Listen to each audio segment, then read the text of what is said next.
Welcome to the All Facts Matter podcast, where we push back against corporate media propaganda with facts, evidence, and data. I'm Peter, the author of All Facts Matter. Let's begin.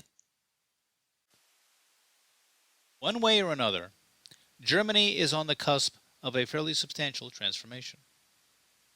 Not only is incoming Chancellor Friederich Merz advocating a substantial defense buildup and rearmament program, he wants to rewrite Germany's constitution to do it. With spending programs and constitutional amendment in hand, Merz hopes to begin his chancellorship with a fairly rapid reindustrialization of Europe's declining industrial superpower.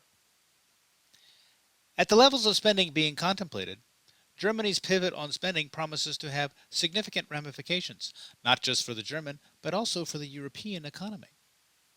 Very likely, Merz is also betting the future of his coalition government in Germany's Bundestag. Now, to appreciate the significance of what Merz is proposing, in conjunction with his presumptive coalition partners, one has to appreciate just how poorly German industry has fared in recent years. In January, German industrial production shrank 1.6%. But more importantly, January was the 20th consecutive month that Germany's industrial output declined. Now, German industry took it on the chin during the 2020 COVID pandemic panic, but a moderate recovery in 2021 has gone exactly nowhere in the 3 years since the start of the Ukraine war in 2022. We should take care to note that Germany's industrial woes did not start with the war in Ukraine, although that war certainly has not helped any. Now, a related metric to industrial production, manufacturing production, decreased 4% in December of last year. Now, industrial production covers all of German industry, while manufacturing production focuses on specific goods such as cars, computers, and various types of electrical equipment. Regardless of the item, however, Germany has been making steadily less of it for the past 2 years. Unsurprisingly, the output decline in German industry has impacted the overall economy, with most every other quarter since the start of the Ukraine war posting a decrease in GDP. Equally disconcerting for German industrial output is that the value of that output has decreased every quarter since the first quarter of 2023. And this was insult added to injury for the German economy, as German construction was already contributing a declining amount to GDP. And by way of comparison, Germany's GDP from agriculture has done much better. And in what can only be described as a bureaucrat's dream come true, Germany's governmental bureaucracy, public administration, has also been a fairly reliable contributor of GDP. And this is what deindustrialization looks like. Not only is German industrial output shrinking, but it is shrinking relative to GDP. Germany's industrial decline also means it is becoming less and less industrial. For a country that has long been Europe's industrial powerhouse, this is not a good thing.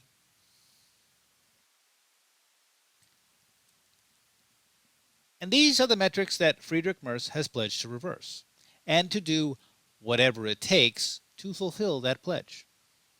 The details still need to be worked out, but the deal between Merz and his likely coalition partners allows for potentially unlimited borrowing for defense spending and a 500 billion euro 10-year fund to drive infrastructure investments.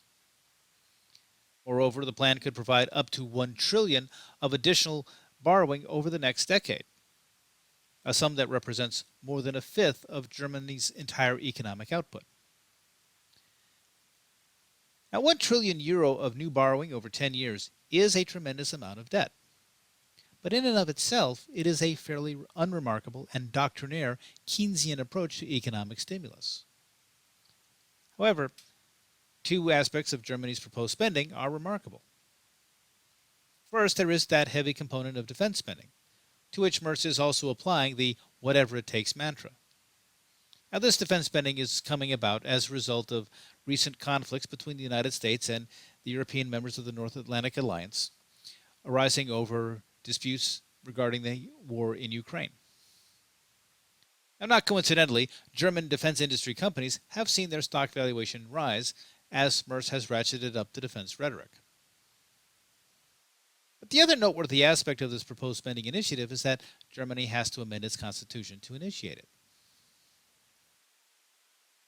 Article 115 of Germany's Basic Law, which is their constitution, limits how much borrowing can be done in any given year. Annual borrowing cannot currently exceed 0.35% of nominal GDP. Thus, in order to enact this spending program, Merz needs to amend Germany's Basic Law. Compared to what is required to amend the United States Constitution, the process is relatively straightforward. Merz requires only a two-thirds supermajority in both the Bundestag and the upper chamber of the legislature, known as the Bundesrat, per Article 79. But this is where the process gets tricky.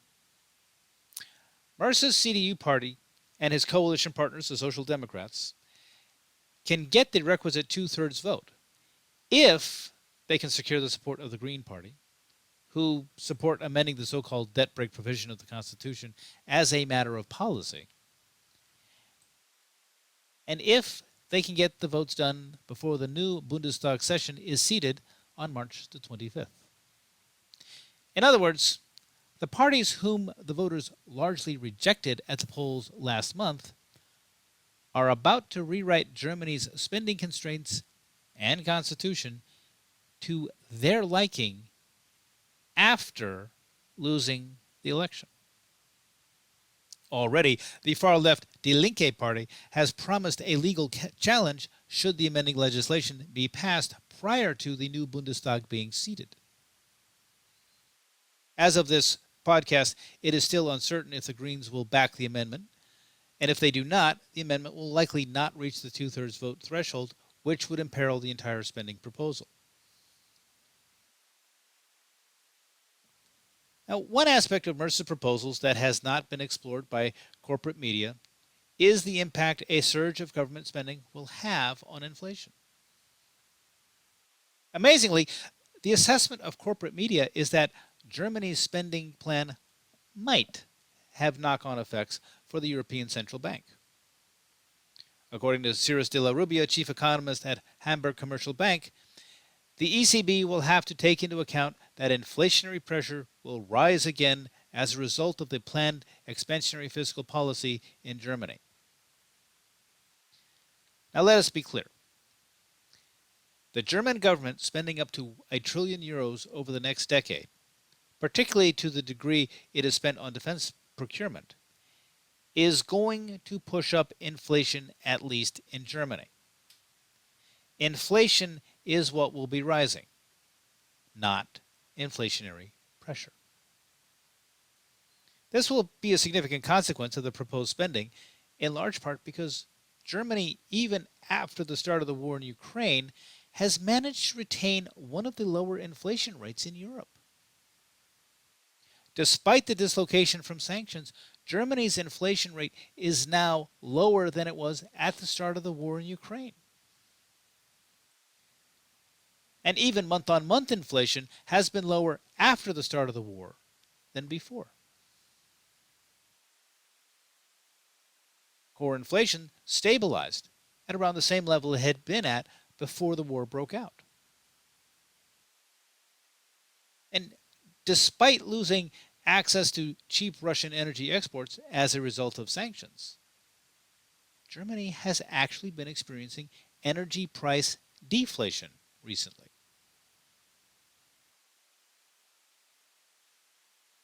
And food price inflation has also been lower recently than it was right before the start of the war in Ukraine.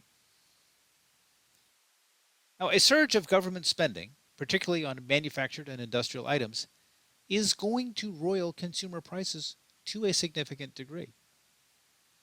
At the levels of spending being contemplated, there is almost no way for the spending not to have at least some inflationary impact. With established inflation levels being fairly low, even a moderate increase in consumer price inflation could have dramatic perceived impacts on consumer prices.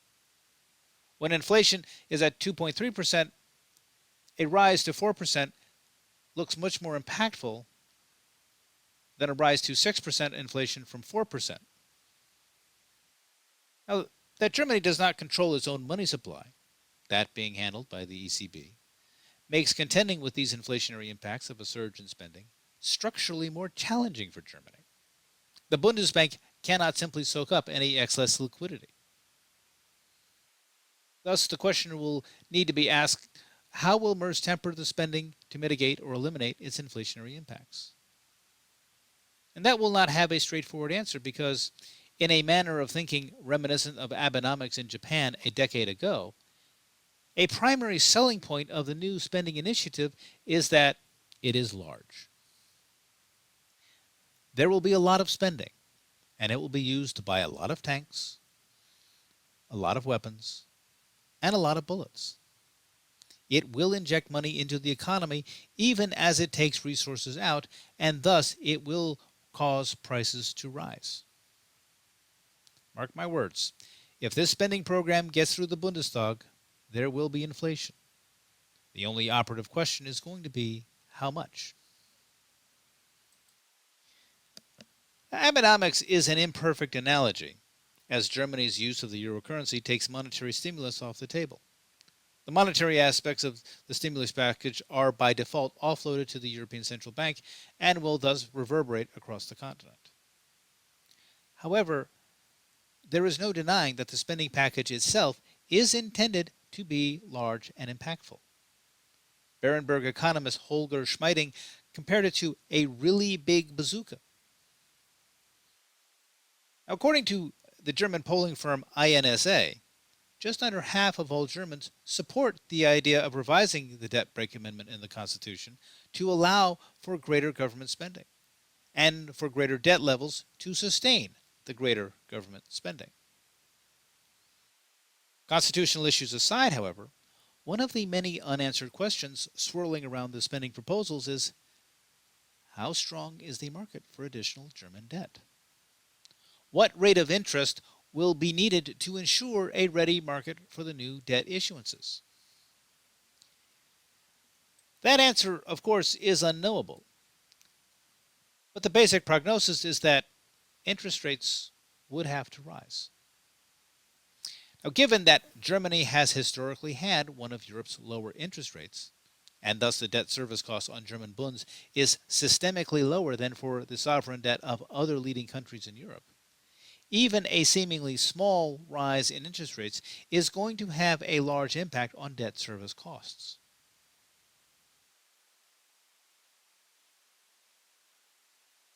Part of the challenge surrounding the inevitability of interest rates rising as a consequence of the spending program is that interest rates have already been rising. Since the start of the war in Ukraine, interest rates in Germany have moved out of negative territory and climbed very nearly to 3% in the fall of 2023. Recent speculation over the proposed debt and spending package being championed by Merz is pushing bond yields close to that level yet again.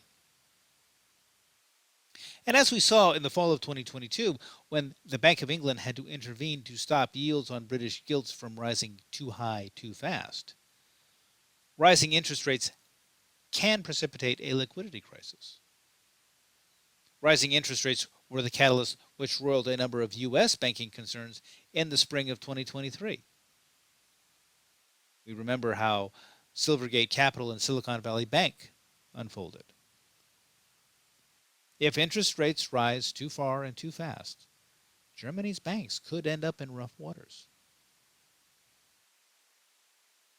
Nor will the interest rate questions be confined to Germany.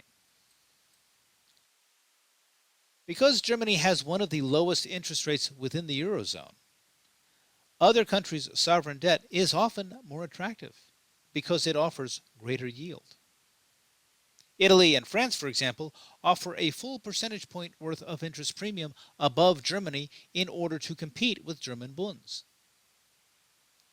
As the chart shows, there is a strong correlation between European interest rates, and if Germany's debt bazooka acts as it almost certainly will, pushing up German interest rates, then yields on French and Italian debt will also rise. And indeed, yields on an European indebtedness as a whole will rise. Can Europe withstand an increase in the market interest rate of a percentage point or more?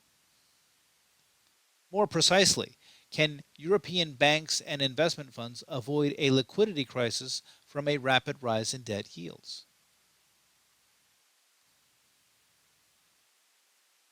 That seems unlikely. We have seen in Britain and here in the United States the stress on the banking system that rapid interest rate hikes can have. It beggars belief to suppose that a surge in debt yields on the continent because of Germany's newfound debt liberalism would not impose a similar stress on banks across Europe.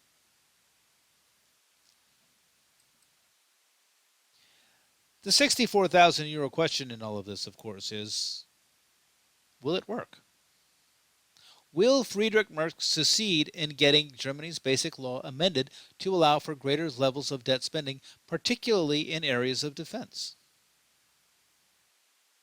Will Germany be able to reinvigorate defense production and be able to churn out more tanks, more artillery systems, more munitions of all kind, both for use within the German military and for sending to Ukraine in support of their war effort?